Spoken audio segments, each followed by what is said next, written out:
Hello, fellow plant enthusiasts.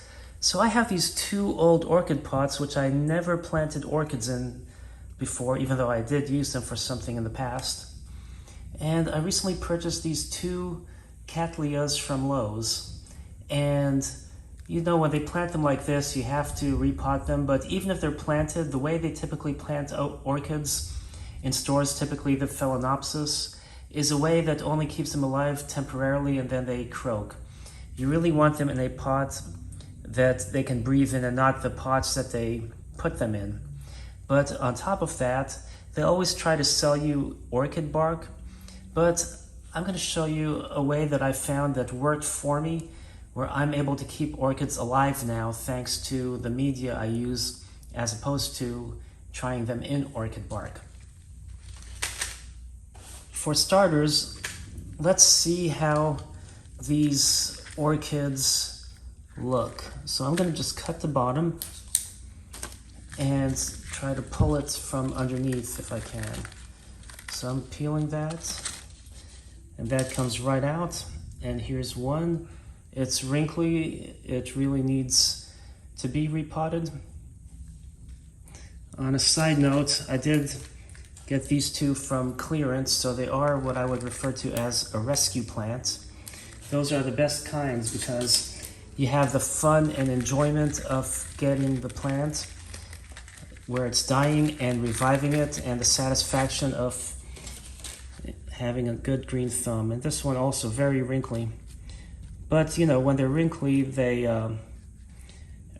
does not necessarily mean they're dead. It just means that they're wilted, and wilted plants can recover. So we want to make sure the root system is well. But I'm going to set that there. Remove the other one. This one looks like it's in healthier condition, but they're both a little wrinkled. So what I've discovered that seems to work really well is long fiber sphagnum moss. I don't quite have enough to pot both of these up in here, but I do have another bag elsewhere. So I'm just going to fill this up with a little bit. Oh yeah, I do have enough. Okay, I wasn't sure. These bricks sometimes are really compact and sometimes they're not. But I'm just filling this up and going to go ahead and make the transfer. So you don't want to damage the roots, and these already are planted in, nope, orchid bark. The bane of orchids. So, yeah, this one, wow, it really wasn't happy in there. I don't know if these will survive, but we'll work on them. Hopefully they will. Maybe I'll do an update video, so you may want to subscribe if this is something that you find really interesting in wanting to know the outcome of these. But the reason why I like the long fiber sphagnum moss is because, unlike the orchid bark, it soaks up the moisture more readily. And on top of that, in reality the orchid bark is too airy, which is good in the tropics when they're growing on trees to be like that, but in the home, this helps them retain more moisture. So that's why I've noticed that the long fiber sphagnum moss does indeed work better on the orchids than the bark as a growing media. So here we have this.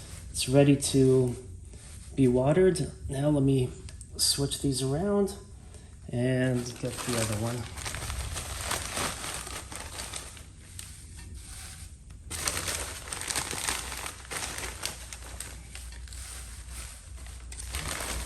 So I'm just filling it up, separating this, and then I'm going to pull this out. Wow, you heard that thunder? It is about to come down soon. And these both have terrible root systems, so I don't know if they will survive, but we'll find out.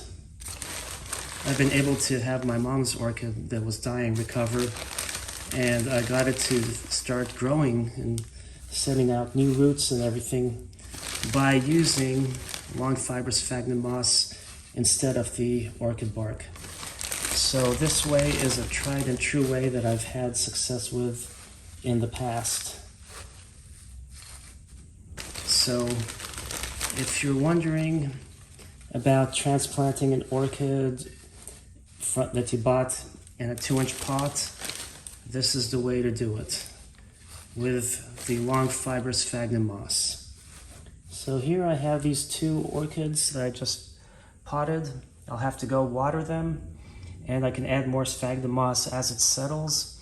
But I hope you enjoyed this video. Thanks for watching, and happy planting.